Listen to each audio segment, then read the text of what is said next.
Welcome to the Seahawkers Podcast with your hosts, Adam Emmert. We're taking from the haves and giving it to possibly more haves or maybe have-nots. We don't know. And Brandon Schultz. With a big thanks to Pinterest, I have regrets now over some of my search history. Go Hawks! This is episode 190 of the Seahawkers Podcast. I'm Brandon Schultz of the Military Seahawkers. And joining me, my good buddy and Montana Seahawker, Adam Emmert. It is Super Bowl Sunday, Brandon. Very excited, except we're not very excited. No, I'm not very excited. But let's be the first to congratulate the Philadelphia Eagles as the Super Bowl champions. Did it go the way you thought? No, I never thought in my life that I'd ever see Nick Foles hoist the trophy up as a starting quarterback for a Super Bowl winning team. I'm pretty sure this isn't real reality. I've slipped into like some other level of the Matrix, or it's an Inception type thing. I don't know, but this can't be real. Well, I'm sure we'll talk a little bit more about it next week, but with it just being fresh on our minds, wanted to get it out there. And let's get into some Seahawks talk this week. A Super Bowl, this is the least excited I've been about a Super Bowl since probably Ravens-Niners. Yeah, that's why we can save it for next week. And if there's anything still worth talking about by then we'll get to it. Okay. But Hooray. Yeah, we have some Seahawks offseason to talk. We have Evan from hawkblogger.com coming on the show to talk about the offseason and free agency and what he wants to see happen in this offseason. So we'll get to hear from him. I want to talk a little bit about the 2017 free agency last year, because we can't have that happen again. No, it didn't go well. We can't do that again. All right. Well, we'll have to recap that because I'm drawing a blank on some names here real quick. Okay. Well, I want to talk about where some of these names fit in as just some of the all-time worst. I brought up some of the all-time worst free agents in Seahawks history.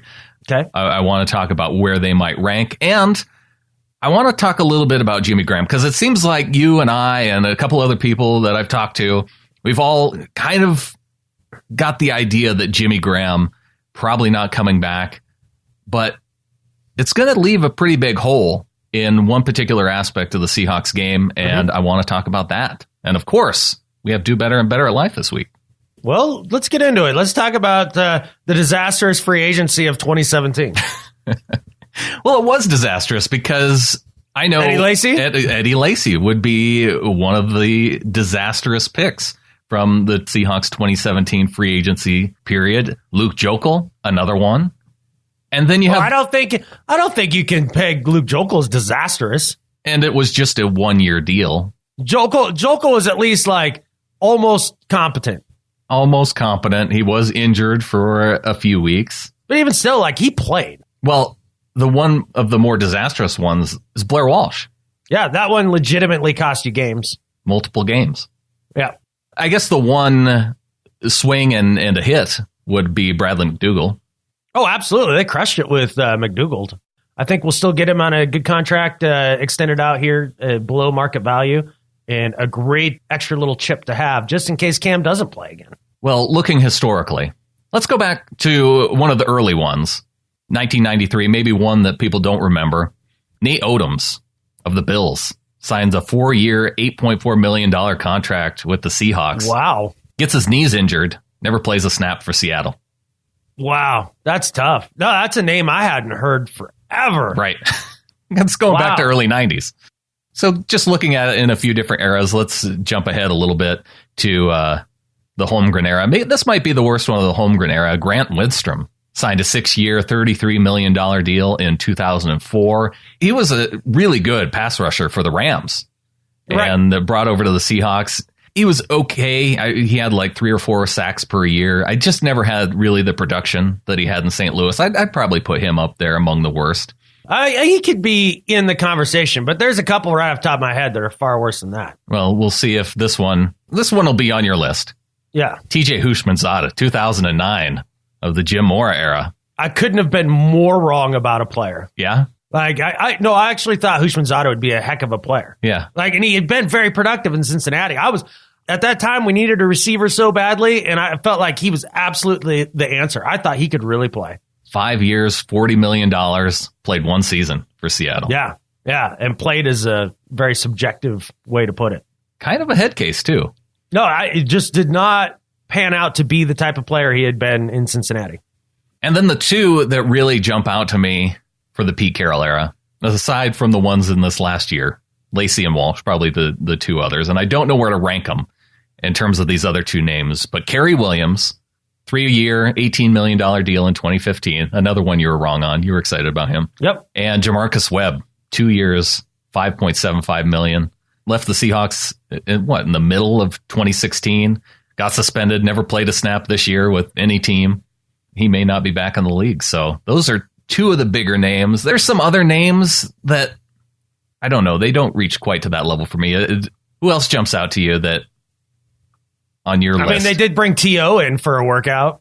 Yeah, they never really signed. They didn't sign him to a big long-term deal. The other names would be, and a big part of it was just Russell Wilson working out as a draft pick, but Matt Flynn.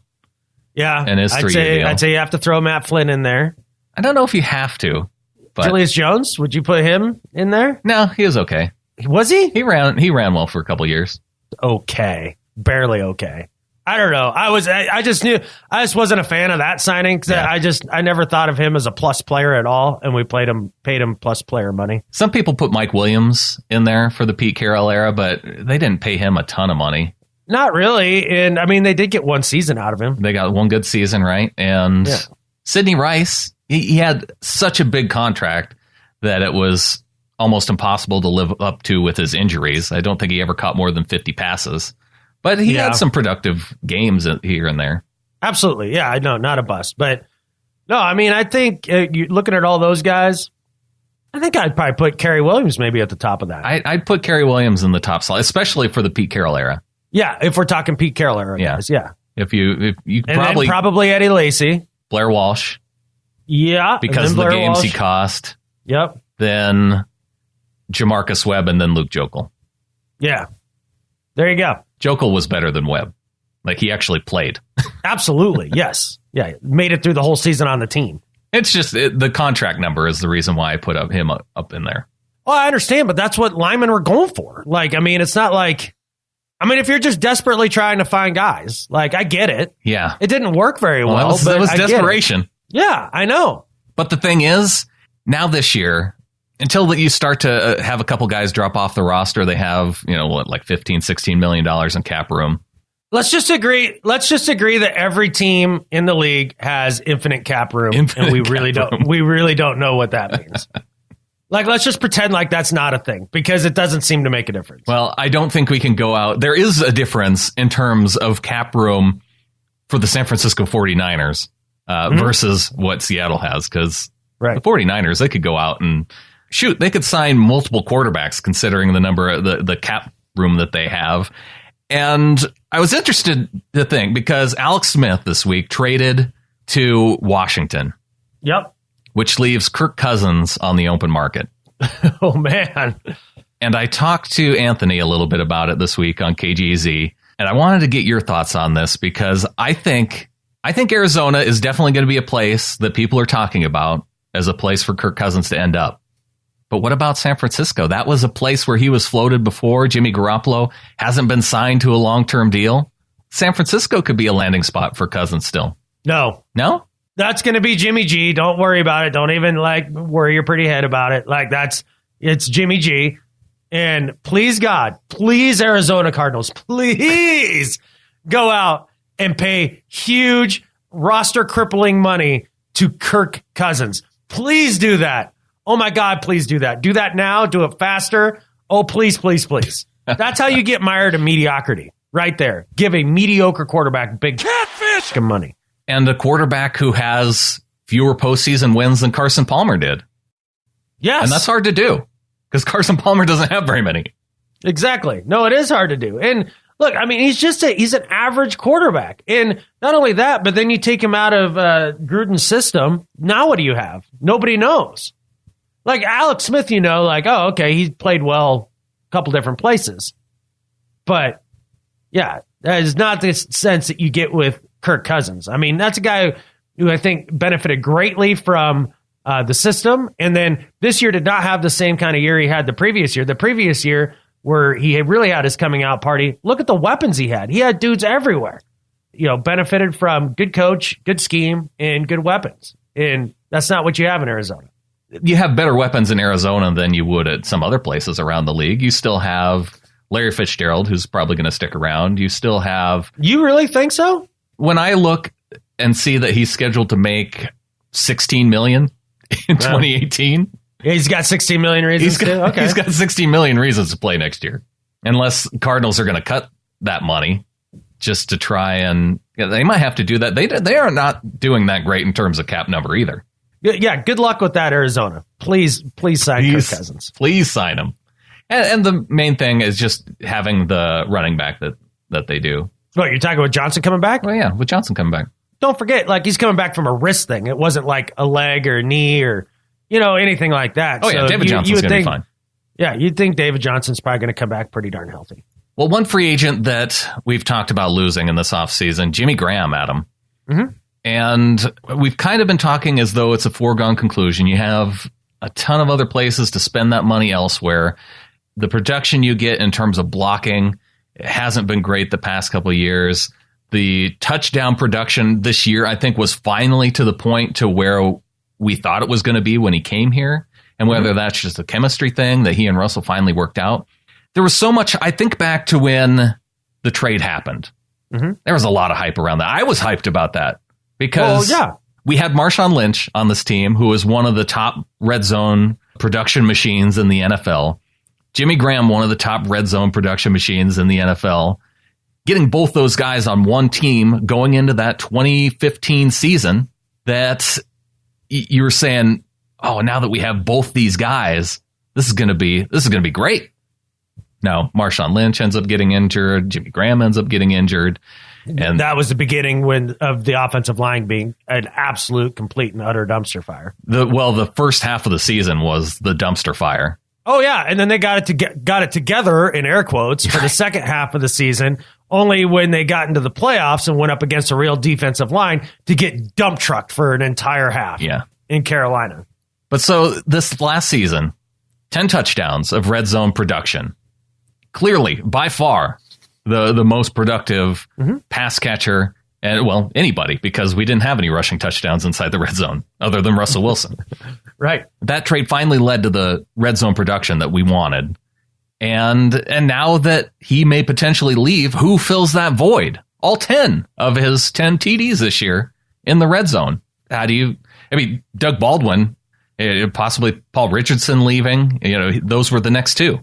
I mean, those are some of your receiving threats for sure. I think the answer, if you're Pete Carroll and company, is whoever plays running back. Yeah, that would be their preferred answer. That would be their preferred plan. I think they wanted to plan on that this year, though.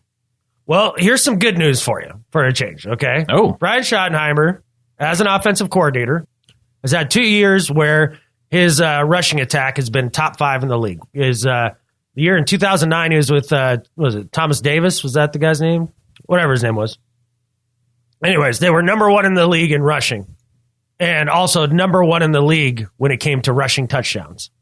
The next year with LT, they were number 4 in the league in rushing yards and number 9 in the league in terms of rushing touchdowns. The 9th highest team. Okay. So a top 10 team.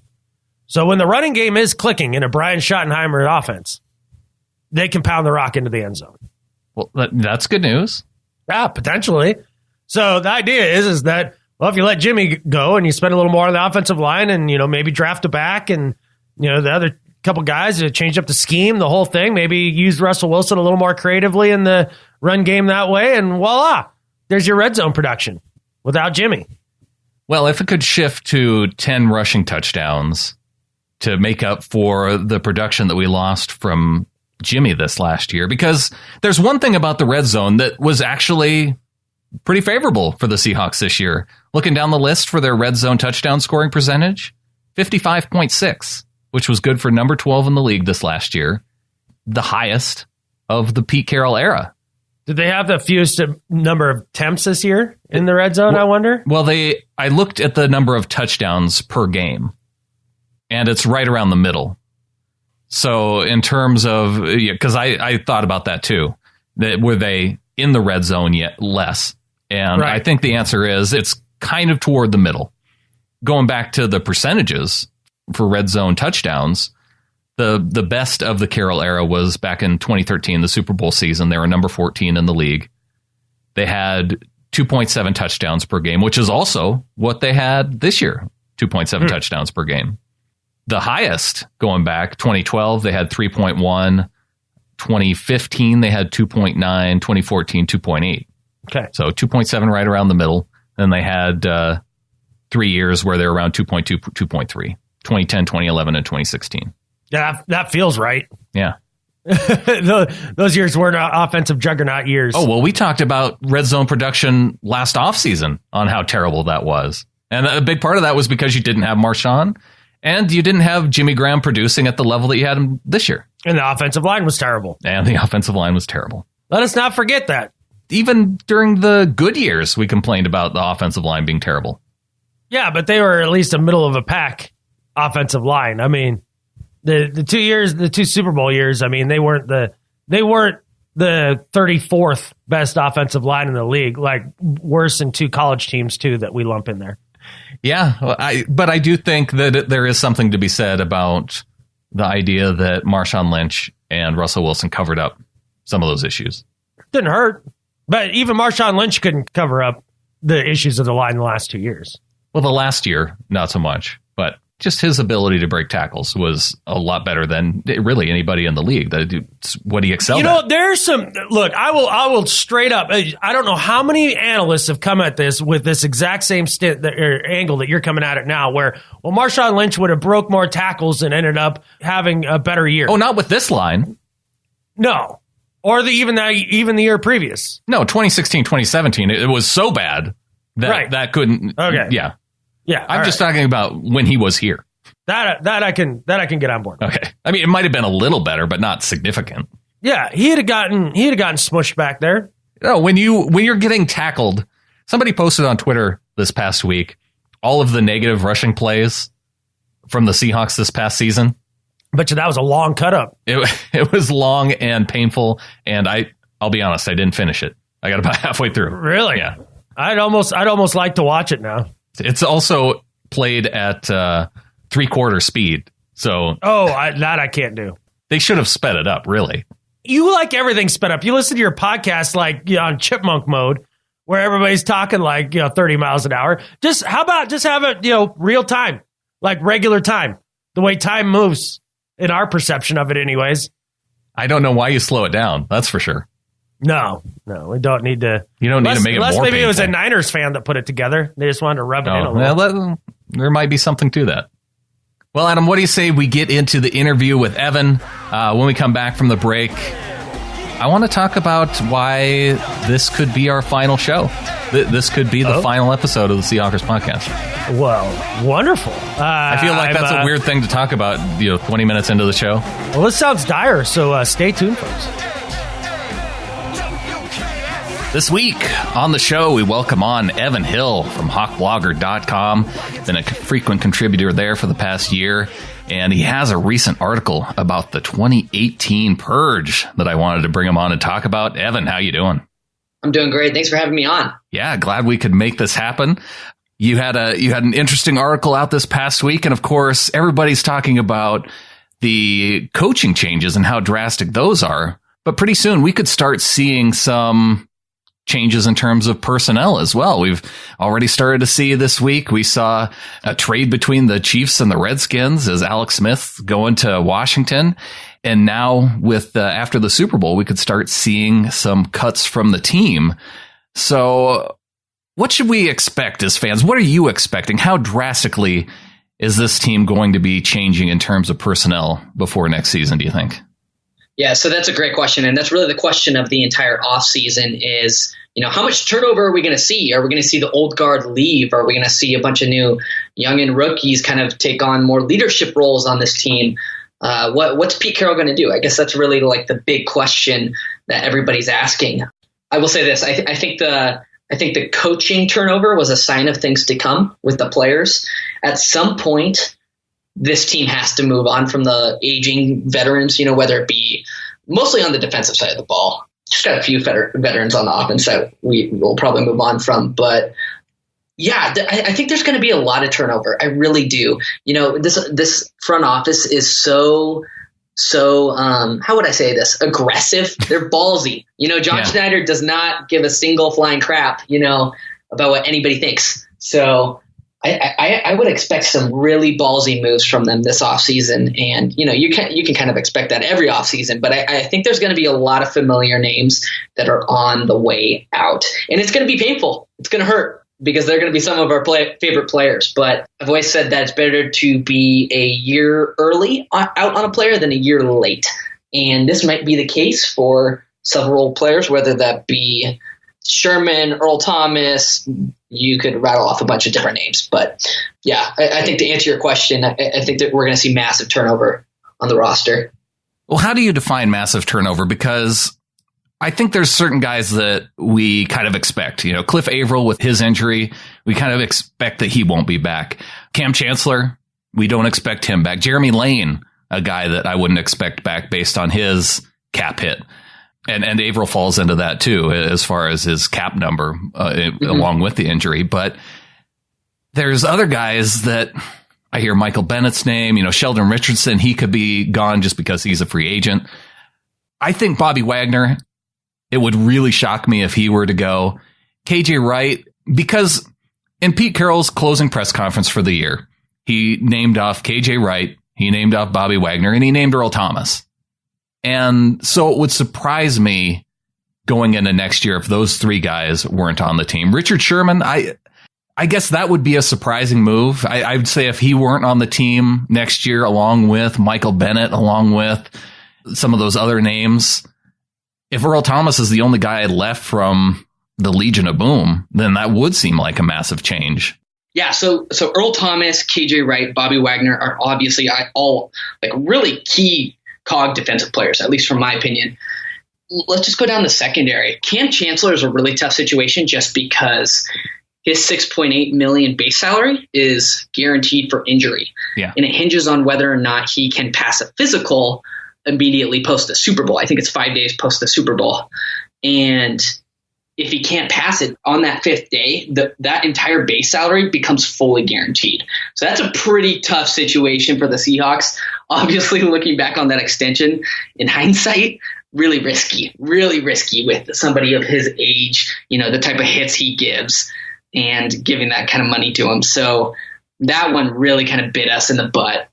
Richard Sherman is a name that I've actually immediately when the season ended, I was like, okay, I could see Richard Sherman leaving, but then it started to kind of hit me.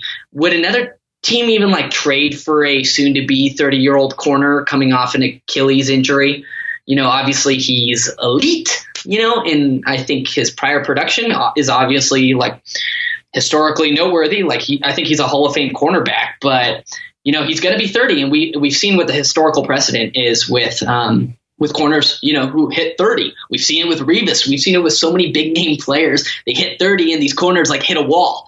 So I really, really, really doubt that anybody would even offer him anything to get Sherman on that type of salary. I think it's so he has like $13.2 million cap hit in Seattle in 2018. If he's traded to another team, we'd hold on to the signing bonus and it'd be like an $11.2 mil cap hit for the new team. And for a 30-year-old corner coming off that type of injury, it's just kind of difficult to imagine them trading anything substantive. Maybe even like a 7th round pick is honestly hard to believe. Yeah. So I think Sherman is likely to remain a Seahawk in 2018. If I were them, I would let him finish out that contract, get another year of mentoring Shaq and maybe another rookie, and let Sherman really play that like pivotal veteran like mentorship role. I think that's one kind of like under talked about thing at play here with Sherman. And so I'd love to see him finish out his career as a Seahawk and retire after 2018. Who knows if he actually will? People have talked about him switching to safety and all that stuff. But I don't see Richard Sherman leaving in 2018. Earl Thomas is the player, like, it kind of boggles my mind, to be quite honest. What is with all this talk of trading Earl Thomas? Is it because of the Cowboys stuff and people are just, they're mad about that? I don't understand. It just doesn't make a lot of sense to me. Just because Earl Thomas is not old, like he's still young, it just doesn't make a lot of sense to me. Like, he's absolutely worth the money.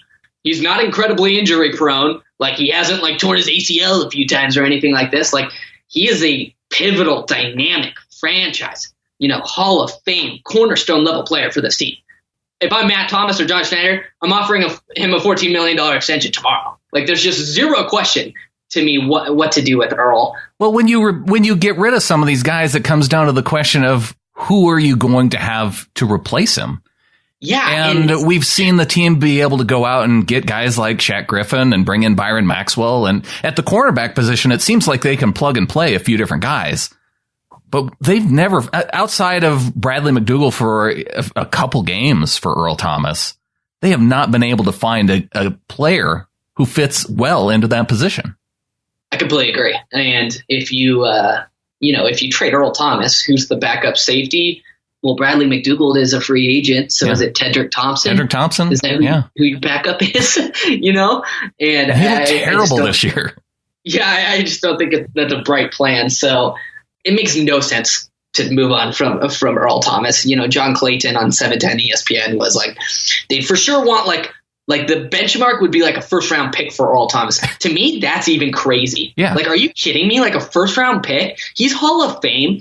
He's still in his 20s. He's fairly young. I mean, it makes no sense to trade him even at that value to me. Like Jermaine Ifedi was a first round pick. You trust the Seahawks to effectively replace that talent? I don't know if I do, to be honest. It would absolutely have to be top 15. Yeah, it'd have to be top 15 for me to even think about it. It's just, that's my whole spiel on Earl Thomas. I think trading him is absolutely ridiculous. Unless you get like somebody offering like 2 to 3 first round picks, which is, I don't think going to happen. But if they did, then I'd consider it. The Browns may have the capital to make it work. Yeah, they got a lot of draft picks. And you know what? For all the Seahawks fans upset about what he said about wanting to go to Dallas, that would probably be like their dream come true. Oh, you don't want to play for the Seahawks? You can go play for the Browns. You can go lose the rest of your games of your career. That would suck. Yeah, I'm not that devious. I wouldn't wish that on any of our players, honestly. No, I'm attached to Earl Thomas. He's one of my favorite players. So, but yeah, going further down the list. So we nailed Cam. We talked about Sherman. We talked about Earl. Bobby Wagner. No way in hell you're moving on from him. Don't even consider it. Don't even consider it. That's like moving on from Russell Wilson. It's just not going to happen. And, bringing that up in conversation is completely ridiculous and just doesn't even deserve the time of day. KJ Wright is still fairly productive. He had a great end to the season. I mean, he is one of the most dynamic duos with Bobby Wagner in terms of linebackers in the NFL. I think he's on a great deal. He's getting paid I think it's like $8 mil a year or something like that. For KJ, yeah, it's under 8. Yeah. That's crazy to me. Yeah. I mean, that's like a real, I know it was signed like a few years ago. I think it was December of 2014. That's still like a phenomenal deal. I would not move on from KJ. It'd be interesting to see what teams would offer for him, though. Just out of curiosity, I don't think they would trade. I don't think the Seahawks should consider trading him. Yeah, he is going into his final year. Yeah, so that's interesting. Okay, I didn't realize 2018 was his final year, so he probably expects an extension just because the Seahawks, extend players going into their final year. And it's reasonable for both Earl and KJ to desire extensions. Sure. They're both pivotal defensive players, and they're young, and they're productive. They're worth it. So I think those are 2 players you have to keep. Michael Bennett is somebody who had like a ton of pressures in 2017, and like from a pressures point of view did really well. But maybe this insight, it just isn't worth it from my perspective. But just watching him on film and watching him on game day, he just looked athletically slower. And I think other people got a sense of that too. And I think that's maybe something to just keep an eye on. His production hasn't really fully dipped in terms of pressures or anything like that. Mm-hmm. If I were John Schneider or Matt Thomas, I would probably try and move on from Michael Bennett after the 2018 season. That would probably be the right time to do it. Give him another year just because I think the athleticism might and the production might start to dip after 2018. But that's just a hunch. I don't think there's any reason to move Michael Bennett early. I really don't. Another player you might see go that nobody's talking about is John Ryan. With regard to John Ryan, taking the perspective of a general manager, I would rather spend $3 million on a place kicker versus $3 million on a punter. So to me, that makes sense. And John Ryan was not super good in 2017 or anything like that. Like he had some really, really, really rough games. I really like John Ryan, but yeah. And that's the thing. He, from a personality perspective, he is absolutely hilarious. Yeah. And I love the guy. I love his wife. I think they're both amazing.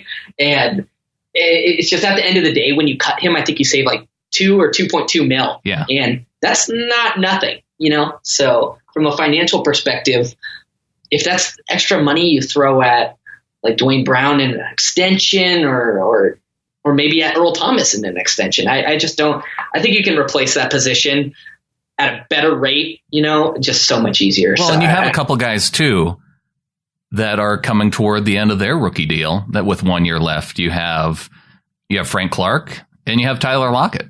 Yeah, Frank Clark's a big name nobody's talking about. I mean, he's entering the last year of his deal, and the Seahawks would be very wise to extend him early if they don't want to pay out the butt come the 2018 offseason. Because if he has a chance to hit the open market, good luck retaining him.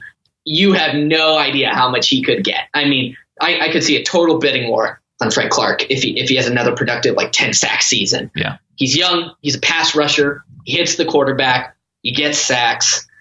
If he hits the open market, God knows what he could get. I mean, I wouldn't be surprised if it was 16, 17, 18 million a year.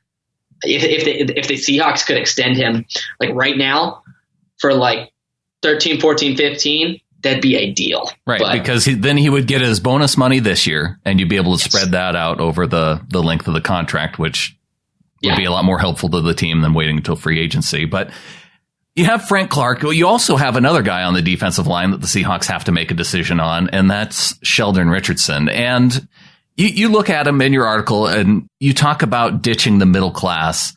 When I think about guys in the middle class, I think of guys like Jeremy Lane. I think of guys Cliff Averill, I think would fall into that. But Sheldon Richardson, because he's going to get paid like a top tier player when he hits free agency, if he hits free agency. I've just got some stats on this. Out of all the NFL's defensive line players with at least 0.5 pressures, Sheldon ranked 70 out of 276 in pressures in 2017. He got a lot of double teams, though. Totally. I think just when the franchise traded for Sheldon, I think they had really lofty expectations that he would, take over many games for this team, completely dominate the defensive line, and just, be a powerhouse player. And he was really good. I remember that strip sack he had on Carson Wentz on the goal line on that Sunday Night Football Eagles game, and even in that Rams game early in the season, he was really productive. He just seemed to disappear sometimes. And I think some of the pressure stats reflect that. And considering the money he's going to ask for, I just don't know if he's worth it. There's lots of Jets fans who are extremely worried. For example, Jason Fitzgerald from Over the Cap, longtime Jets fan. Mm-hmm. He's been watching Sheldon obviously for a long time, and he thinks Sheldon will mail it in the second he gets paid. He's one of those players that just dips and kind of loses his motivation. And I don't think that, considering Sheldon's, prior history in New York, and I know Seattle's different and all that stuff, but I don't think that's an irrational concern. I really don't. If the Seahawks are going to commit, 13, 14, 15, 16 million a year to a player, that player has to be a cornerstone talent. He needs to be a leader in the locker room, and he needs to be somebody they can depend on. I'm not sure if I can say all those things about Sheldon yet. Maybe you tag him for a year or sign him to another 1 year deal if you can get him at that. But I'm just not super sold on him long term yet. Well, he would be one of the guys that you would definitely get a third rounder for in terms of compensatory picks the next year. Yes. And that's John Schneider, when he approaches the offseason, he definitely seems to approach it with the idea of trying to accumulate as many compensatory picks as possible. Now, that wasn't possible last year, and we saw free agency. They made a lot of moves in free agency. They weren't great moves, Evan. Yeah. But yeah, they're awful. they made some moves. But, we keep talking about, I keep throwing out the idea that your article is based on in the middle class. And before we go too much farther, what does a middle class type player mean to you? And what is the reason behind wanting to get rid of them? Let's define our terms a little bit. Middle class players are either middle tier talent or middle tier money for a middle tier talent player. When I think middle tier money, just as a general kind of like ballpark, for example, like let's take the wide receiver position for a second. Like elite players are like 10, 11, 12, 13, 14, 15, all that type of stuff. And then there's like the bottom, like kind of like crappy players / rookies that are like 1 to 2, 3-ish mil. There's this middle class of like 4, 5, 6, 7, 8, and 9 mil. That's the middle class. Those are the players that I want to completely run away from. This team used to be the team that built around elite talent, but now we are the team of signing Eddie Lacy to a $5 million contract, to Luke Jokel signing a $7 million contract. Bradley McDougall's, who's actually semi-decent, but that's the definition of middle class, decent, is like what was he, like 3-4 mil, something like that? I don't even know. Was it that high? I'd have to take a look at it. No, he was only $2 million toward the cap last year. Okay, so that's probably not middle tier money, at least for safety. I think he's going to get more this year. I think he's going to get maybe like 6, 7. Yeah, he could end up in that middle tier. And another guy I was thinking of when you're talking wide receivers, Paul Richardson. Yeah. So if they re-sign Paul Richardson for middle tier money, that would be a negative in your mind. Yeah, this is my fear with Paul Richardson is I don't know if he's hit like his ceiling yet. I'm worried that if he goes to like a Drew Brees or Tom Brady, somebody really light it up. Kind of like when Golden Tate left and went to Matt Stafford, and now he Pro Bowl receiver. There's some deep wounds, so I'm a little fearful that we haven't seen his best days yet, and that his potential is still sky high. I think his time in Seattle was very mediocre overall, though. And, you get to the question of what are you paying for? Are you paying for the future? Are you paying for their prior production? I think they'll be what you expect.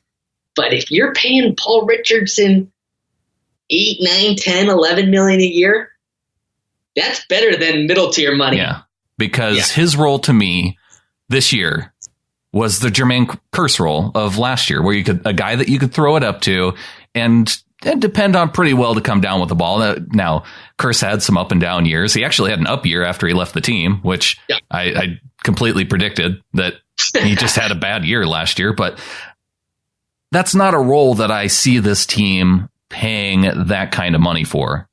Yeah. A guy that because I think you can bring back Kason Williams and have that same type of production where you have a guy who has pretty good hands that you can throw up the ball to, and I wouldn't classify Richardson as a great route runner. I mean, Doug Baldwin is a great route runner. So I can see the difference in those two players. And I don't see paying anything more than $6 million a year for Paul Richardson. And that's thinking about his potential. And the big problem with this is we're not trusting in our rookies. We're never getting younger. Yeah. We're never giving our rookies an opportunity to, kind of show out and prove their worth. All these rookie contracts are so valuable because they're so cheap for like 4 to 5 years. And you have this golden opportunity to absolutely maximize their potential under a super cheap contract. They're not going to be on a super cheap contract for a long time if they're good. You saw it with like obviously Russell Wilson, who's making like $1 million a year and then skyrockets to $23 million a year. As a quarterback, like you really have to maximize these opportunities when they're rookies. And obviously there's, risk involved here. Obviously not every rookie is going to pan out. This is the thing. Middle tier players are not going to win you a Super Bowl. Middle tier players produce middle tier or, mediocre seasons. That's how it results in. Like you need to take a sense of risk here. You have to take a risk on younger players and hope that you can develop them with coaching, scheme, talent, all that type of stuff, and hope that they're productive under their rookie contracts for you. I think a great example of this is Delano Hill. Delano, yep. He's a great. I think he's a I think he's somebody I'd take a risk on if I was the Seahawks. You just drafted him the other year. Obviously, very small sample size when it comes to seeing what he did in preseason. Limited time action. Not saying it's like statistically, significant yet. But what we saw was encouraging, and I think he deserves a shot, especially with Cam Chancellor and his whole neck issue. I think you absolutely have to start looking elsewhere and cheaper. Somebody who's younger, a little hungrier, and a little more competitive than what Cam probably currently is. The team probably knows what they have in Delano Hill more than we do because of the sample size that we get to watch. Yeah. And I think back to Cam Chancellor before he was Bam Bam, and they signed him to this massive extension coming toward the end of his rookie deal. And as fans were going, what's this Cam Chancellor huge? What's with all this money for Cam Chancellor? Yeah. And it played out. We saw exactly why they saw that kind of investment in him and what he meant to the team. So, and that was to his first deal. I'm not talking about the one that they recently spent on him. So yeah, I'm to the point where I don't question anything Pete Carroll does when it comes to the defensive backfield. Like, exactly. He has that covered. Fully trust him. Fully trust him. Offensive line, however, not so much. We've been hurt there. That's a sore spot. It's a little bit of a sore spot. And so when I saw in your article, Andrew Norwell at the top of the list, guard for the Carolina Panthers. Yeah. That's your guy. That's my guy. Every offseason, I wanted Andrew on the offensive line. Last year, it was Andrew Whitworth. Yeah. I was praying for Andrew Whitworth. And I mean, don't get me wrong. I've missed more than I hit in terms of like off-season predictions and all that stuff. But I really wanted Andrew Whitworth last year. I think he was flying under the radar in terms of everybody was like, he's really good. He's a great left tackle, but age is the only concern. Yeah. And for the deal he got, 1 year guaranteed, I thought he was totally worth that. And, the Seahawks I think there were rumors that they were like kind of interested. So that was kind of a shot to the heart. But obviously they ended up signing Dwayne Brown, who's really great and a few years younger. But yes, back to Andrew Norwell. Andrew Norwell did not allow a single quarterback hit or sack on Cam Newton in all of 2017. Selected to the All-Pro. Great left guard. The Panthers can't pay him because they gave Matt Kalil $11 million a year and a $55 million contract because they're idiots. So they can't pay Andrew Norwell, okay, who's far better than Matt Kalil, irrespective of the position difference.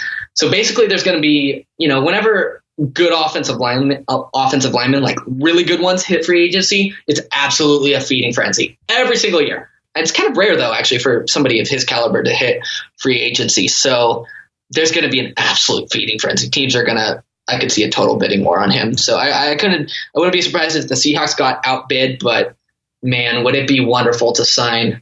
The way I think of it is let Cliff Avril walk.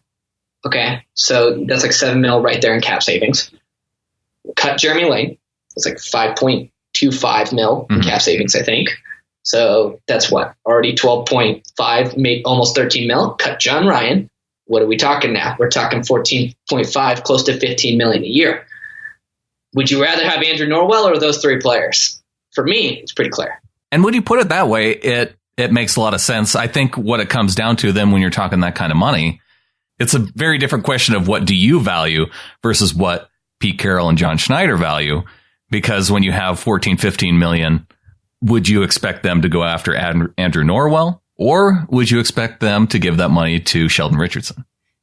That's a really good question. Oh my gosh, that's left me dumbfounded. Well, wow. And I just because I like to get in the mind of Pete Carroll, and it's so clear to me that every time when they have the opportunity to spend money on the offensive line or spend money on the defensive line or defensive side of the ball in general, they're spending it on the defense. I can't remember if it was John Schneider or Pete Carroll who said, like, we like to pay the guys that hit the quarterback, that like cause turnovers, and that's cornerbacks and pass rushers. It might have been John who said that. Like, we pay people who hit the quarterback. And I think that's true.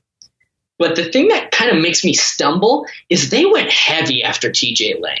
I know we lost out on TJ Lang. Yeah. But what was their offer? Like 11.5 or wait, It was like very competitive. It was double digits. I'm pretty sure. Yeah. That wasn't a joke. There were tons of Seahawks Twitter people who were like, nah, they weren't really seriously interested. No. TJ Lang did that interview later on, and he was like, when I left Seattle, I was expecting to sign with them. And then he went to the Lions, and, they offered something just a little bit hair better. We got to take that TJ Lang incident into account when we think about Andrew Norwell. Okay. I really do think we need to. If you put Dwayne Brown, Andrew Norwell, and Justin Britt, that's a pretty solid left line without Tom Cable as their offensive line coach. Let's clarify. With an offensive line coach, like a capable one, I think that side of the line is good. I really do. I like that you're giving me hope on this, because I have to say, based on the whole Luke Jokel, going after him, I'm just not optimistic about the offensive line going into free agency. This is what I'll say. I'm going to make you hopeful. I'm going to make you optimistic. I wonder how much of a heavy hand Tom Cable had in offseason moves, whether it be draft picks, free agent signings, cutting people in training camp like Jabari Evans. I'm very, very curious to see how we approach the offensive line without Tom Cable in the picture. We could see a totally different team. Seriously. Well, and I think you brought it up recently too on the Hawk Blogger podcast, the idea that maybe Justin Britt's one of those guys that goes in the offseason. Let me clarify my take on this. Okay. Everybody thinks I suddenly hate Justin Britt. I love Justin Britt. I was strong on the extend Justin Britt train last year. Still love the player. I think he had a little bit of a down year, but I think he was still good. Well, they actually spent money on the offensive line for a guy who deserved it. Yes, exactly. He's still a top 10, top 15 center, even after kind of a down season in 2017. Just because I love the cap and love NFL contracts, there's something so funky in his contract that it's this weird option where Seattle could trade Justin Britt in the first 5 days of the 2018 season. And this option is I can't even explain it because it's so complicated.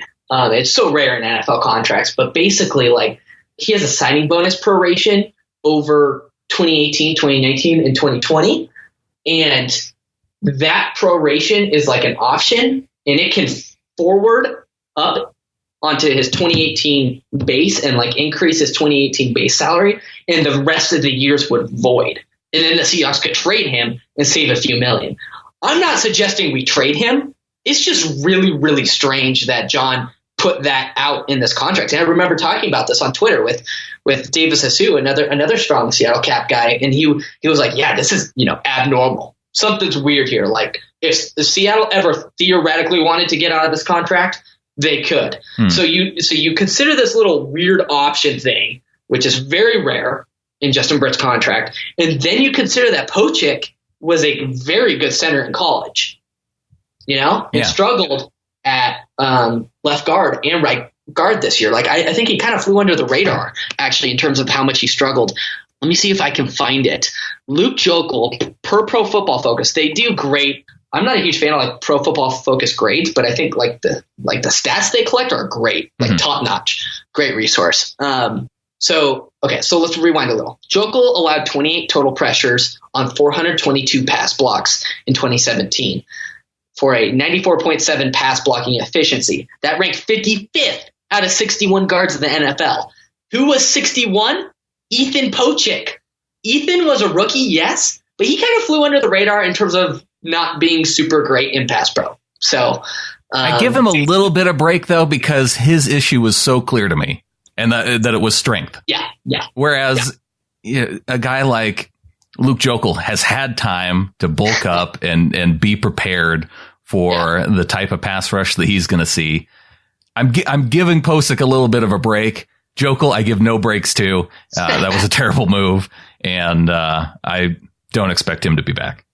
That's a rational take. So I was just gonna say though, with that weird Britt option, and Ethan being a good center in college, you could see it happening there. It wouldn't shock me, and I wouldn't be mad about it, depending on the compensation, right? And just the idea that with the Seahawks being out a second and third rounder, if a second or third rounder for Britt were out there somewhere.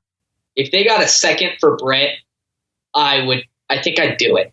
I think I would, just because the loss of draft picks this year really hurts. It really hurts. And it's something that's important to John Schneider, is having those draft picks. So it's something I could see. Yeah. Like I said, I don't think they should necessarily, but it all depends on draft pick compensation. Well, you know what? When you talk about contract things, it kind of takes me back to Michael Bennett, because when you look at his contract and he has a $5 million roster bonus. I think that might be spread out per game. I'm trying to figure out what benefit the Seahawks get by cutting him at what point in time. Is he... 2019 is the year if you want to cut Michael Bennett. That's when you can start saving serious cash. Okay. If you're cutting Michael Bennett in 2018, pre-June 1st, you're saving like $2 million. That just doesn't... That doesn't make sense to me in terms of his production. Yeah, no, I completely agree. I think 2019 is the year to move on to Michael Bennett. He's going to be, what is he right now? He's 32 right now, so he'll be 33 in 2019. I think I'd move on in 2019. And I'm looking at over the cap. If you cut him pre-June 1st, you save $5.2 mil in 2019. Well, and I guess what I keep coming back to is just hearing John Clayton talk about Michael Bennett being gone as if it's a foregone conclusion. And I just don't understand that. Yeah, it's weird, because even if they trade him, I mean, who's going to trade for Michael Bennett? Would be the other question. I mean, Colin Kaepernick couldn't get on a team this year. Who's going to trade for Michael Bennett? I was going to say, I hate to bring up the politics of it, but you kind of have to. I think there's a correlation there. No, totally. I 100% agree. I think I just think that narrows his trade market. I really do. It doesn't make a lot of sense to move on from Michael Bennett in 2018. Right. 2019 is the year to do it. Yeah, he has an 8.7 mil cap hit in 2019, 10.2 mil in 2020. Those are reasonable for his current pressures. So, in terms of other free agents, we talked about Andrew Norwell. That's your guy. Anybody else that you see the Seahawks going out for? Generally, I get really hyped up about free agency just because I think it's so fun seeing all the bidding wars and all that stuff. I really want the Seahawks to be quiet this year. Unless it's signing Andrew Norwell, I really, really want them to be quiet.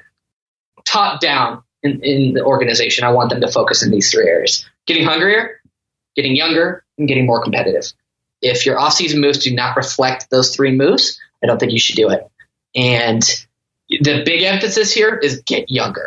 Mm-hmm. Because younger players are hungrier players. They have not won Super Bowls. They have not had extreme success.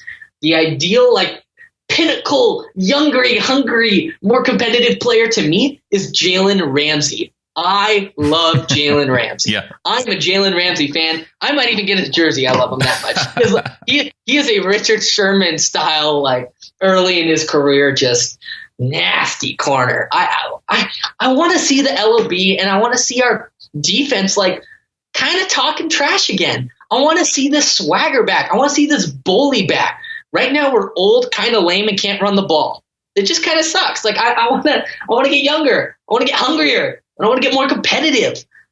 Right now, this squad is not the squad Pete Carroll envisions in his smash mouth, run the ball down their throats offense, nasty defense, ball hawks. This is not that team right now, and we're pretty far away from it. And if he wants to get back to it, he's going to have to make some seriously tough decisions. Well, Evan, I think on that note, I want to thank you for coming on the show. Check you out on Twitter at EvanOnHB. And of course, you're writing at hawkblogger.com. What do you got coming up? Any big articles on the horizon for? Oh yeah. I've been so I had an article planned for this week, but it got delayed by. How do I say this? I wanted to ask. I'm really close with the NFL agent community, just because I try to learn from them as much as possible, because I don't work that job, and that's so intertwined with cap stuff and all and all that stuff. So I like kind of hearing from NFL agents what they think players will go for and that type of stuff. So I'm on a little bit of a delay by that, but my next offseason article is basically about tough decisions to make on current players who are not free agents. So automatically think Cam Chancellor, Earl Thomas, even though I don't think Earl Thomas is a tough decision, but there's controversies. KJ Wright, Richard Sherman. Yeah, all those guys. Stuff like that. Frank Clark, like people who are going to be up for extension. Mm-hmm. We're not talking about that, but we should be. Yeah. He's going to be making a ton of money, and don't be surprised if you see him extended, any one of these days. But yeah, so that's my plan next. I want to hit that before free agency starts, obviously. Expect like 95% of my predictions to be wrong, but that's what fun is it to make predictions if you can't be wrong at least some of the time. That should be coming out hopefully in the next few days. Just waiting on some opinions and stuff. So yeah, I like it. Well, I will watch for it, Evan. Of course, check it out, hawkblogger.com. Evan, appreciate you coming on and talking a little bit of Hawks.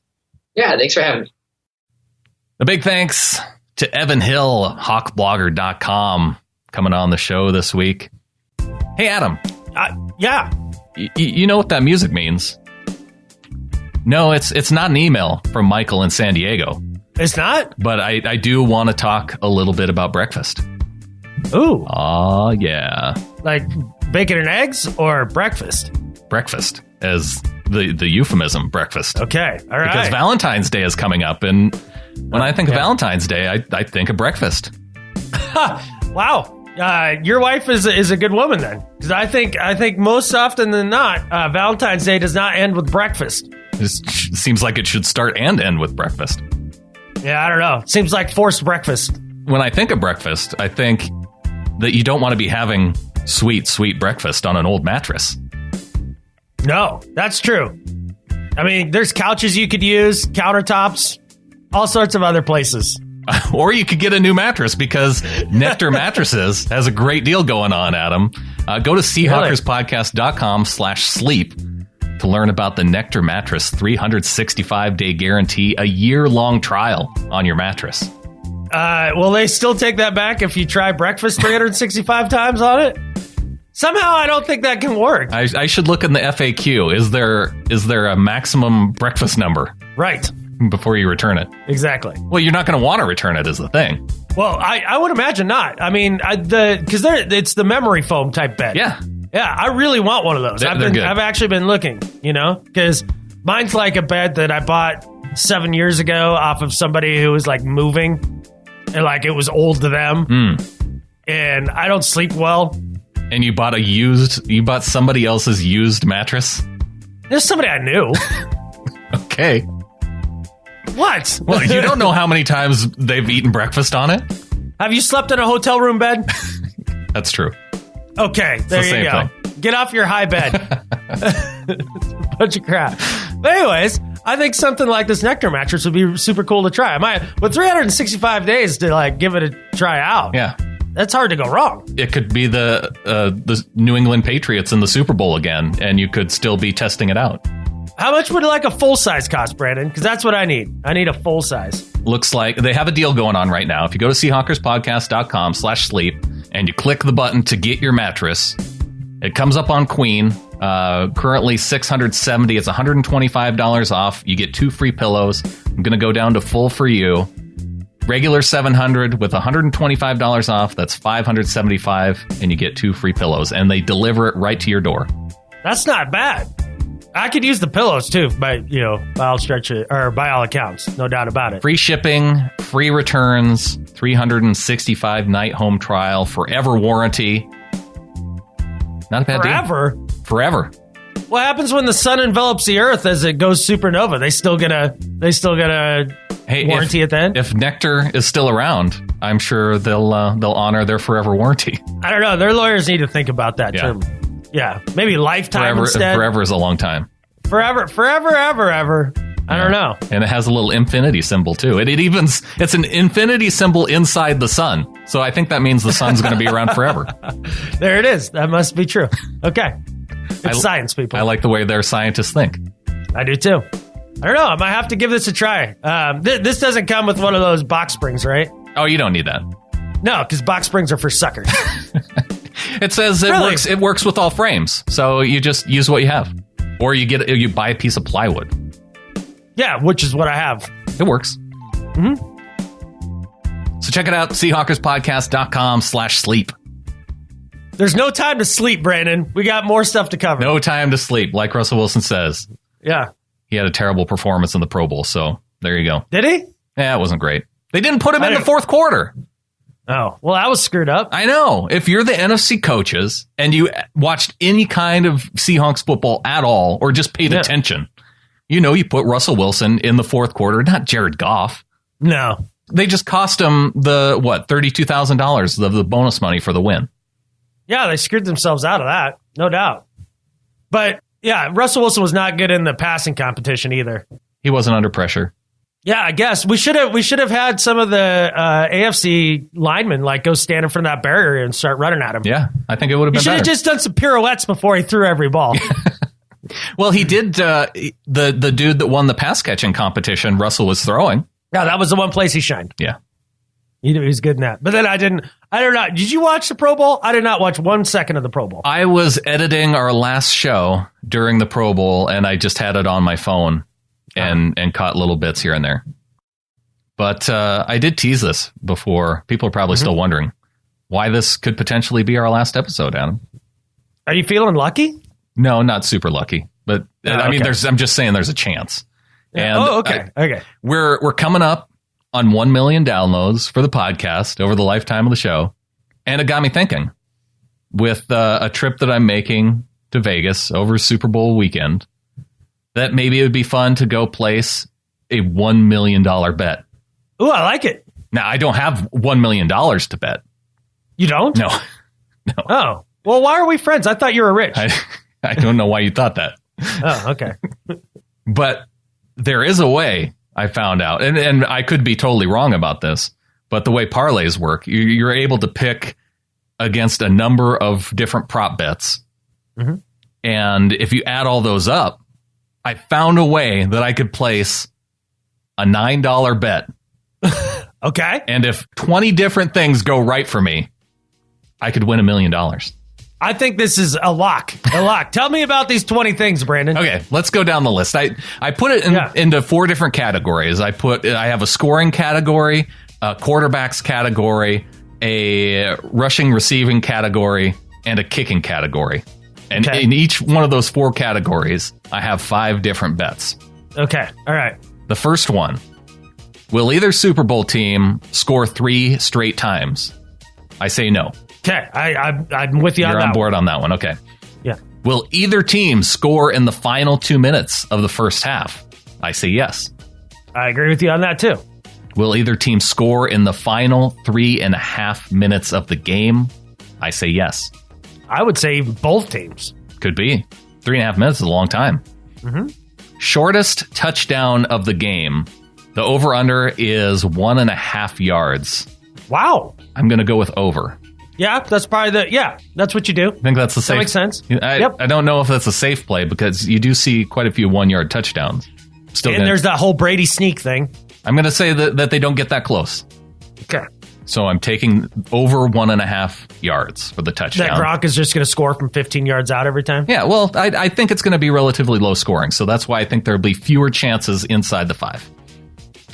Which team will have the most penalty yards? I'm going to say the Eagles. Yep. Like the Patriots are going to get called for penalties. Well, I mean, unless the penalties somehow help them. True. Then they'll get called for them. Oh, yeah. Okay, so now we're on to quarterbacks. Okay. First rushing attempt for Brady. Again, this is 1.5 yards. I'm going to take the over because I don't think Tom Brady runs for it unless he has the opportunity to pick up more than 1.5 yards. I think your head is exactly in the right spot on that. Okay. Yeah. The first pass by Tom Brady will be complete. Yeah. Will Tom Brady throw an interception? I say yes. I agree. Wow. Okay. Yeah. We're doing pretty well here. Yeah.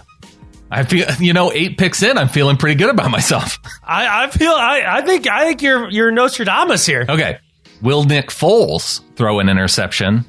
I say no, because he's never thrown a pick in the playoffs to this point. Yeah, he's going to throw a pick. Okay. This is our one departure. Yeah, okay. I'll make a note here. First pass by Nick Foles. I'm going to say it's complete. Okay. I mean, that's 50-50.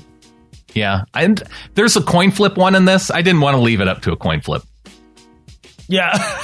Like, okay. Could you imagine putting down a bet Right. a $9 bet to win $1 million. And it's over before they even. And it's over before they even snap the football.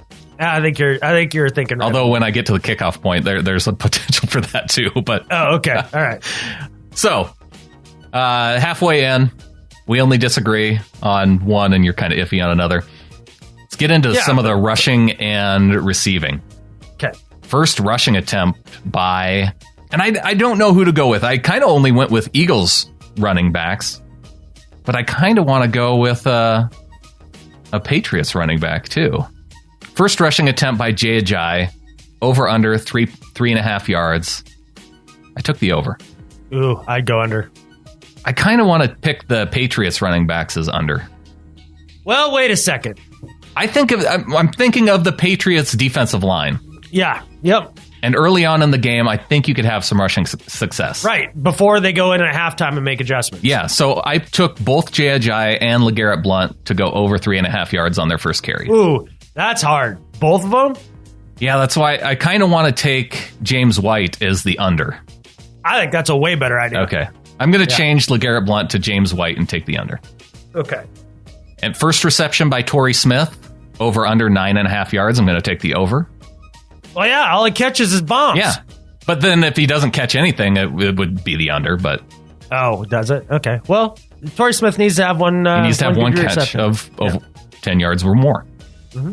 First reception by Zach Ertz. I'm going to take the under for the 9.5 yards. Oh, yeah, that's definitely one of those little solid. dump off passes. Yeah. Yep. And then also on that same idea, Danny Amendola, over under 9.5 yards. I'll take the under. Unless it's 3rd and 18. Right. I didn't think that far ahead, but that could be what screws me. Yeah. All right, now we get to the kicking game. Oh, okay. For both Jake Elliott and Steven Gostkowski, I'm going to say both their initial kickoffs are going to result in a touchback. Yes. I think that's a safe play. Geeked up in a dome. Yeah. You bet. And I'm also going to say that the two punts by both Donnie Jones and Ryan Allen, over under 46.5 yards, I'm going to take the under. Yeah, I could see that. Because I think they get closer to midfield, and then there's... Yeah, I was going to say, each offense picks up 1 or 2 first downs, bogs down, has to punt. Yeah, I think that's the safe play. Yeah. And then will there be a missed extra point kick? I'm going to say no. No. And there it is.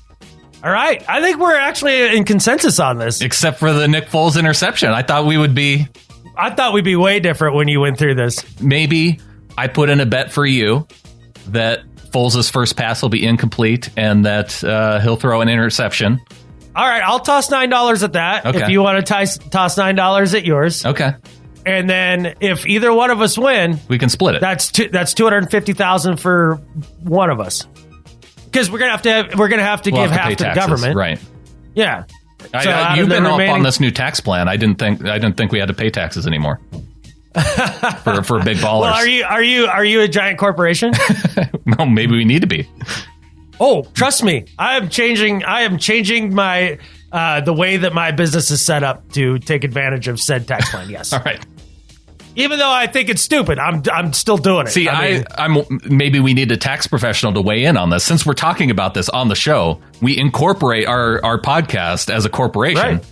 And then this is a tax write-off because it's show content. And then if we win, we barely pay anything in terms of taxes. I don't know if we need to be an LLC or an S corp or there's a things that I'm researching. Somebody right listening now. will know a tax professional to know how we need to do this. Exactly. All right. And where how you set up those Panamanian offshore bank accounts where you don't have to pay any taxes. Right. Yeah. Like the rich people do. So, I need to know how you do that. So before I go cash out the betting ticket, we'll have to have all this squared away. No problem. We'll probably call some Russians and see if they can launder some money. So there, I feel like it's a pretty good chance this could be our last show. Yeah, it's happening. So, I mean, it was fun, people. It was enjoyable getting to 1 million downloads, but now we got to go because we're rich and stuff. Although we could have significantly freed up our time. That's true. I can practically retire on $250,000. Right. I know that sounds absurd, but I probably could. Right. Like in all honesty. Yeah. Once you have your brand new Jeep paid for and oh hell no! I just put another about $3-4 grand into my current Jeep just so it's perfect. And you get another 20 years out of it. This is how you retire on $250,000. You know, like I don't sell my double wide. Right. Like, you know, I just pay the lot rent out for the next, 50 years. Yeah. And I'm good. If you prepay the lot rent for 50 years, yeah, your landlord will probably be pretty good to you. Exactly. Do all that and you're good to go. Well, see, Adam, now the fun thing is that now that the Super Bowl's over, listeners can play right along and find out if we will, in fact, be doing another show next week. Are we breaking the space-time continuum doing it this way? It kind of feels a little Terminator 2, Back to the Future time issues going on in the show. Well, hey, it's just tough when we switched to our off-season schedule here. Like, it just didn't sync up with the bowl that won't be talked about.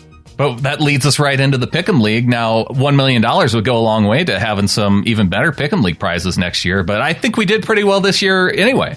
Dude, you did amazing. I was really excited about everything that you came up with. I think it was an awesome job by you. Having the Walter Jones jersey, which, of course, goes to PBRU Sirius from John in Fayetteville. And then we have another John in the running, along with Ross Bell of the Pedestrian Podcast at number 2. And each one of them happened to pick a different team going into this week. Ross Bell goes 24-17 for the Pats. Mm-hmm. And John Shin, he writes a nice little email here, but he's going 31-28 with the Eagles winning by 3 points. Wow. And congratulations for John for getting the win with Philadelphia winning the Super Bowl. Whatever, man. I would like to congratulate him, but literally picking the Eagles in that game against Tom Patriot, like you were spitting in the face of the football gods and somehow were rewarded. So I'm not even happy. And he's rewarded with a Largent jersey. I'm not happy with his reward. Well, John doesn't says, deserve it. I don't know. You might rethink that after his email. Says, thanks for reaching out to me. Very happy to be in second place, but should have done better with my playoff picks to take a run at first. But really excited to hear that I had a shot at winning the Largent jersey. As a lifelong Seahawks fan growing up in Washington State, I can't tell you how much I enjoy the podcast, both on and off season. I never miss an episode and has kept me entertained and in the loop over the years living abroad in Palestine and Ethiopia and now in New York City. Thanks for the hard work you two put out each week and hope more 12s discover your podcast and contribute. Give me a holler if you end up in New York City. I'd love to take you both out for beers. Go Hawks from John. Nice. Go Hawks, John. I appreciate the note, but again, I mean, anybody who wins picking the Eagles over Tom Brady doesn't deserve the win. But those are all very nice things. I appreciate what he said. That's crazy. He's been to so many places to live. Yeah, listening in all stops. Yeah. I can't believe we've been around that long at this point. Yeah, right. For 3 different moves for somebody. Yeah, we've traveled the world with John. Well, congratulations to our winner of the Largent jersey. And then congratulations, we got in 4th place, Aaron Hood, Hawks Dozen. Yes. In 5th place, the Blue and Green Mile. And in 6th place, Caught with Your Pants Down. Very nice. You guys, you know what? Congratulations to you all. That was a good year by all of you. I stopped picking halfway through the playoffs when I realized that I couldn't win. But it was fun. It was fun competing against everybody. I enjoyed it. I enjoyed the team names. I can't wait to do it again next year. And, well, unless this is our last show. And so, yeah, start thinking of your team names right now. Start thinking of your team names. I'm going to start getting prizes for next year. And if you want to get in the flock, getintheflock.com. And that way you can be a part of it. I think next week, after I run down all of the prize winners, I'll let people know what everybody's getting. That's awesome. So we'll talk about that next week. So no new flockers this week? No new flockers this week. That's 2 weeks in a row again? I know. It's the off season, and typically February is our most down month. Well, yeah, it's the most down month overall, just as a human being. Like, especially here in Missoula, it's like gray. Yeah, the inversion set in. February, March are the 2 worst months of Montana. Yeah. So I guess I can see how people didn't get in the flock. But hey, man, if you get in the flock, you have an opportunity to win bigger and better prizes in the Pick'em League. Yeah. And you get bonus shows. And on top of all that, you help us build up enough revenue so we can give away even better prizes. Exactly. It's really a win for everybody. Help us redistribute your wealth. Because we're a communist show. Is that what we're doing? Is this communism? Yeah, that's what we're doing. We're taking from the haves and giving it to possibly more haves or maybe have-nots. We don't know. Well, that seems... I don't know how many jerseys Ross has or John has. That seems like questionable communism. I think that's... isn't that what Karl Marx wrote? Didn't he write the book, Questionable Communism? It's like the communism lottery. If you... Yeah. Communism? Question mark at the end. Well, the way I know that we don't live in a communist country, Shaquem Griffin got an invite to the Combine. About time. Thank goodness. Jeez Louise. Yeah. Just enough for him to show, just enough for the Seahawks to swoop in and take him with a late round draft pick or pick him up as an undrafted free agent, and for him to be a shining star at linebacker in the Leo spot. He's going to put on a little weight. He's gonna be the man there. Yeah. And it's gonna be the feel-good story of the NFL for 2018. We'll have the Brothers Griffin. The Brothers Griffin out there. This is happening. I need this in my life. Based on the attitude what we've seen from Shaquille Griffin, and just in some of the interviews that I've seen from Shaquem Griffin, the attitude of these two guys, I could absolutely get behind the Brothers Griffin being on the Seahawks. Right, but we'd have to figure out a different, because I just call Shaquille Shaq, right? Right, they and kind of be Shaquem, Shaq. I would just call Shaq. Right, it kind of throws off the Shaq thing. Yeah. I think that's why Shaquille went by Keel. Oh, I was going to go with maybe we call Shaquem just Keem. We could go Keem and Keel. Keem and Keel. Okay. Yeah. Keem and Keel. And instead of a comedy duo, they'd be a sweet Seahawks defender duo. Absolutely. Snuffing the life out of opposing offenses everywhere. Like this. I'm glad we got it figured out. It's not even draft time yet. Why are we not employed by the front office? I don't know. I'll never know. How has that not happened by now? I'm available, John Schneider. We could do this for you. Yeah. We don't even give you all of our secrets and knowledge here on the show. We're holding back. We have to. Yeah. So if you want the full enchilada, John. Here we are. Come get us. Come get it. It almost leads in perfectly to our Do Better segment. Do better, John. Yeah. Give us a job. Well, my Do Better this week isn't for John Schneider. No? But it is for Pinterest. Have you ever searched for anything on Pinterest, Adam?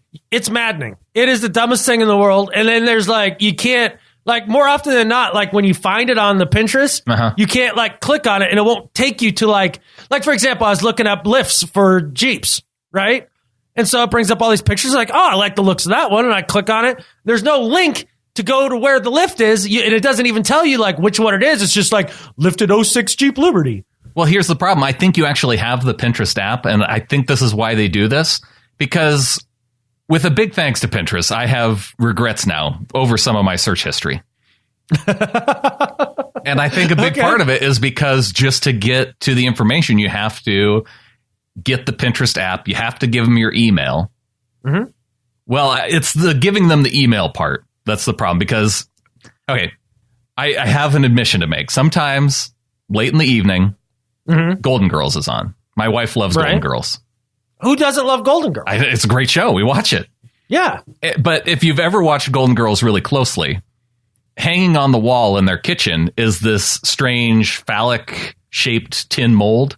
You're a strange phallic tin mold. It's like when you look at it, it would be. Are you looking up fake penises on Pinterest? Is that what you're doing? I was trying to find out what this. It looked like a cake pan that you would use for a bachelorette party. Mm-hmm. And I was trying to figure out what the heck it was. So I was doing a search for it, and Pinterest seemed to have the answers based on the pictures. Okay. So there I was, looking through Pinterest, trying to find the answer to a question that apparently many others also had about this wall decoration in the Golden Girls kitchen. The fact that there's other people that have had this question blows my mind. But okay, keep going. Okay, well, to shorten the story a little bit, it turns out that it was a lobster with claws. And I still think the claws look like more like testicles than claws. But all that said, that behind me, with that search history, now Pinterest emails me on a weekly basis to tell me about all the great B. Arthur photos that they think I might enjoy. Yeah. Here's some B. Arthur pins for you. No, I don't. I'm tired of the B. Arthur suggestions. I don't want you regularly emailing me photos of B. Arthur. Stop with the B. Arthur photos and do better. Oh, listeners. We have a new goal in life, and that is to flood Brandon with B. Arthur photos. I know what I'm getting him for Christmas, his birthday. No. Every time now. It's always and now forever, I'm getting you something B. Arthur. So instead of you getting a shirt with a cool quote on it, I get a shirt with the B. Arthur headshot. That's exactly right. Yeah. No. And if you want to switch it up now and then, we can go Betty White. That would be okay. All right. But it'll be mostly B. Arthur. Betty White, clearly, of the Golden Girls, she was the most awesome. Well, yeah, and she's been the most awesome post Golden Girls too. Well, she's better at life. Yeah, she's legit funny. Not a big Rue McClanahan fan though. Which one was she? She was kind of the slutty one. Oh, Blanche. Is that her name? Yeah. Yeah, that's her name. How do you not know your Golden Girl characters? She's the one I care about the least. Wow, she was the second best one on there as far as just punchlines for the most part. Yeah, except for the mom. Estelle Getty. Hysterical. All right, man. Well, who you got for Do Better this week? My Do Better this week is for a company that I think many episodes of Golden Girls was filmed on. Their product. My Do Better this week is for Kodak. And this hurts my heart a little, Brandon. This hits me personally because being a photography major and being a professional photographer for 10 years earlier in my life, the first half of my career and everything that I learned, it was all on film. And spent a lot of time shooting on Kodak film. Kodak was a big part of my life. Obviously, probably the biggest kid on the block when it came to photography for 30 years. And since the invent of digital, it's been kind of a downhill slide for Kodak. Yeah. And they've grown more and more desperate as they go. And I stumbled across an article this week, and the title was, "Oh my God, Kodak is going to die, isn't it?" Okay. It's true. Because honestly, I didn't even know they're still around. Well, they're not going to be around for much longer after this move. Kodak is now shifting some of their operations to get in the cryptocurrency game. Oh. They're creating their own cryptocurrency called what? Kodak Coin. And first off, the cryptocurrency makes zero sense to me whatsoever to start with. What a Ponzi scheme. What a joke. Any of you that are dealing in this freaking pyramid scheme, get out. Get out now. Get out as fast as possible. Get out. It's a joke. There's no way this is a sustainable, real thing. It's all fake computer money in the sky. It's fake computer money in the sky. Kodak is getting sucked down the wormhole of this cryptocurrency. And so basically, I'm trying to figure out exactly how this is supposed to work. But somehow when you copyright a photo as a photographer and somebody wants to buy the rights to that photo, they can pay you in Kodak coin for those rights. I don't understand why you would ever do that. It's called a freaking credit card. It's called a debit card. It's called cash. We have mechanisms for this already. We don't need Kodak coin. It's a cry for help. It's a move of desperation. And this is how the giant that was Kodak falls. Kodak, do better. Now I'm kind of curious about this because what's one of the problems when you take a photo and you hand it on to somebody on a thumb drive? If there is a way to encrypt the photo so you could only unlock it if it were paid for, there might be some to it. What a waste of time. Just watermark it. That's all you do. You just watermark it. And then when they pay you, then you send them the real file. This isn't rocket surgery. But then they can print it unlimited times. You could have it tied to the printing to every time that it gets reproduced. I don't know, man. And then you gotta use your money to buy other online money to then buy the rights to print the photo that you could just have a straight transaction. Now, see, the cryptocurrency thing, I'm with you. I'm out on it. But if there were a way to make this work, there might be something to it because at least it's tied to a tangible product Whereas with Bitcoin and stuff, it's just magic money in the air. Right. No, I'm sorry, magic currency in the air. Let's use the correct terminology. Magic currency in the air, yeah. Why in the world would you buy Bitcoin instead of silver? If you're hedging against the dollar, right? Yeah. Makes no sense to me. But we'll get back to this here. Am I better at life? Drug dealers don't take silver. You're a drug dealer, maybe. On to better at life. My better at life this week. I want to give credit to an organization, Adam, for understanding simple marketing principles that actually made a difference for fans this year and worked out well for the organization as a whole. Talking about the Atlanta Falcons. The Atlanta Falcons, they did something smart. I am not on board. I'm not on board. I don't know. Already, I'm not on board. Wait, are you not on board for cheap hot dogs and beer? Cheaper. Oh, that's true. This was good, by the way. Because what the Falcons did, they lowered their beer prices, they lowered their hot dog prices, they lowered soda prices. For $3, fans could get waffle fries, slice of pizza. You go to any other stadium, you're not getting a soda for $2. You're not getting a bottle of water or popcorn or a hot dog for $2. No, you're probably paying like $6. The Falcons lowered their prices. And they did something cool. They made more money. No way. Yeah. Turns out that the supply and demand thing, when you do the prices, you increase demand, you lower prices, you increase demand, and you can make more profit. And the Falcons did that. It leads to happier fans. You can actually afford to go to a game and have, maybe more than one or two beers. Right, because then by the third beer, you're spending money at a different rate that you would after beer one. You know what I'm saying? Yeah. Well, that could be why merchandise sales up 88%. Holy crap, that much? Yeah, that much. Wow. So, for the Atlanta Falcons, finding the formula. For making things cheap at Megatron's butthole. Better at life than Skip Bayless. All right. I guess I can praise him for that. Doesn't have to do with any other players. That's true. But you can be a little bit envious of their fans. I'm envious of their concessions prices, Yeah. but not their fans. I wouldn't. There's not one thing about that fan base I'm envious of. Hey, Paul Allen and folks, get on that. Make that. Here happen. we go. Yeah. You know who's better at life than Skip Bayless, Brandon? Yeah.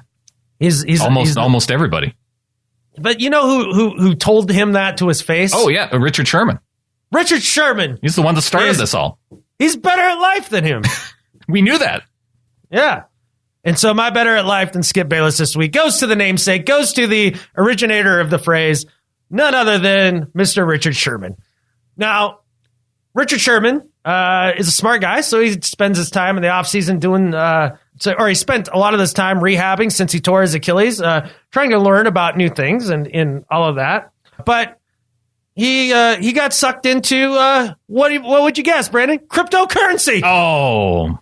He's been studying this stuff. He got into Bitcoin when it was around $2,000, a fake thing in the sky. And now it's what?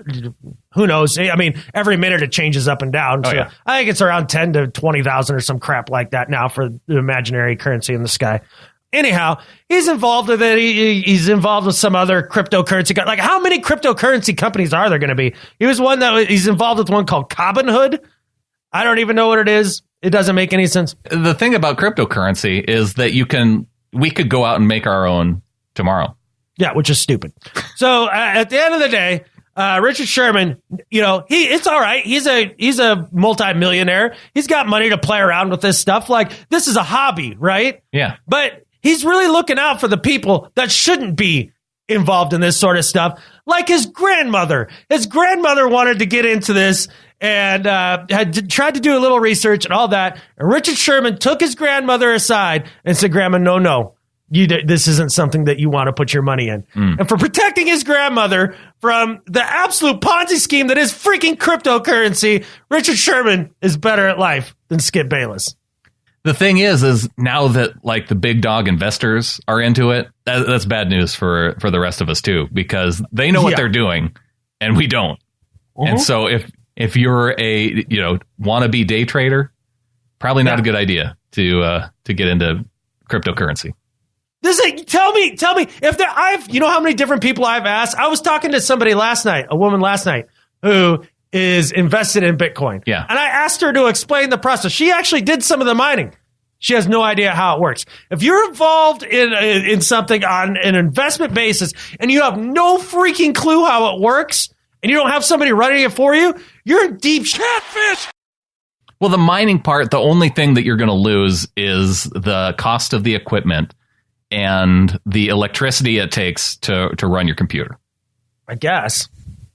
And you've got some computer that some international terrorists can hook onto and use for dubious purposes. That's why I don't think it'll last. That's why if you buy a little bit of silver, you don't have any of these problems. That's true. Although, do you know how your silver was mined? Does it matter? I can hold it in my hand. That's true. Yeah. Well, this has been a very cryptorific episode this week. It's very cryptic whether or not we'll have another episode, depending on how we. I know once we're millionaires. Yeah. See, I can just go and bet my way to $1 million faster than people can get cryptocurrency up to $1 million. True fact. Yeah. True fact. Although getting 20 different bets, I'm kind of skeptical it's going to work out. Well, yeah, you're only going to get 19. Nick Foles is going to throw a pick. Yeah. Well, good thing we're splitting this. Yeah. Look, here's the thing. This speaks to how I'm wired as a human being. I so want you to lose, so I win. I want that to work like that. Even though we get the same amount of money, just so I can say, I was right about Nick Foles throwing that pick.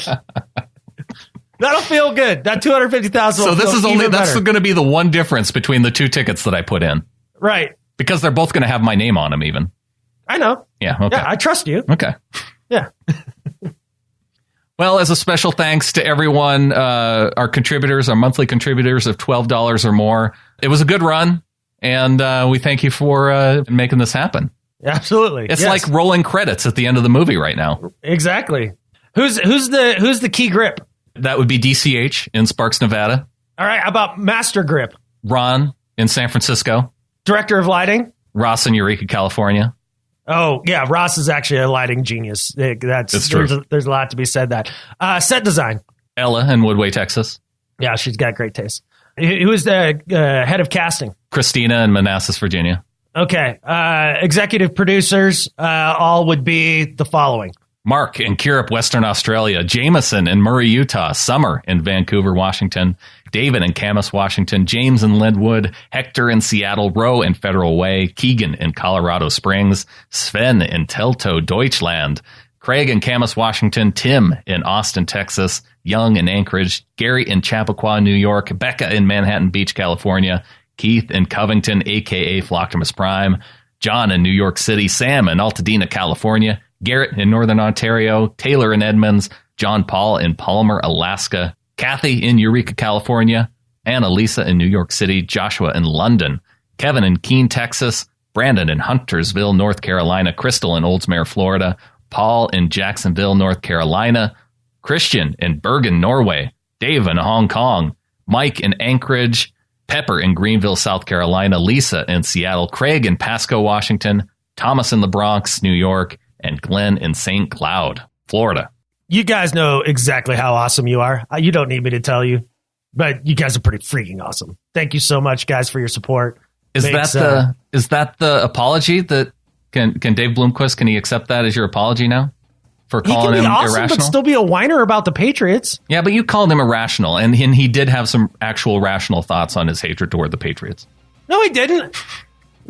All of that. Look, here's the thing. If your Facebook post as a rebuttal to anything is multiple paragraphs, you have an irrational feeling towards something. I don't know. Yes, I know because I've done it. I thought he laid it out well. I don't know. I see through his game. He's just looking for sympathy. Well, I guess I can give him a partial apology because the Rams offensive coordinator did end up going to, Tennessee? Yeah, there you go. So, lateral Matt move. LaFleur. Yeah. I said that wouldn't happen. I said he wouldn't leave the Rams. Yeah, it can't be right all the time. Apparently, it's a promotion because he doesn't call the plays in L.A. and he will in Tennessee. Yeah. So you both were right? Well, the thing where I think I am right is I don't think the Rams would have given the Seahawks permission to talk to him. Oh, hell no. Just even though because wasn't it the assistant wide receiver coach for the Cardinals. He would have been the wide receiver coach for the Seahawks, and the Cardinals said no. Right. So they could say no. So a half apology. But here's the thing. If Dave's little feelers are really hurt, I don't care. No, I hope. And knowing Dave, I think he'll take that well. Okay, good. Especially after a Patriots loss. Absolutely, yeah. And I think with that, there's only one thing left to say. Go Hawks. Go Hawks.